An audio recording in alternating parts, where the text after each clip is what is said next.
تو بعض حضرات پوچھ رہے کہ مریض کا آپریشن ہو رہا ہو اور اس کو خون کی ضرورت ہو تو کیا ثواب کی نیت سے خون عطیہ کی شکل میں پیش کرنا جائز ہے یا نہیں؟ اس مسئلے کا جواب یہ ہے کہ خون چونکہ انسانی بدن کا جز ہے، اس لیے شرعی نقطہ نظر سے انسانی عزت و عظمت کی خاطر اس کو فروخت کرنا جائز نہیں، نیز یہ ایک امانت خداوندی ہے، اس لیے اس میں انسان کو اپنی مرضی سے تصرف کرنے کی اجازت نہیں۔ البتہ ضرورت کا دائرہ الگ ہے،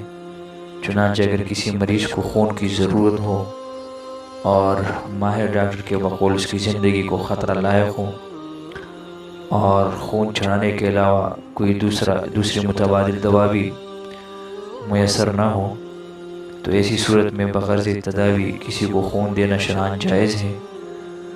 دوسرے مسلمان کی صحت کے لیے نذرانہ خون پیش کرنا ایک قربانی اور ہمدردی ہے، اس لیے انشاءاللہ اس کا اجر اور ثواب بھی ملے گا۔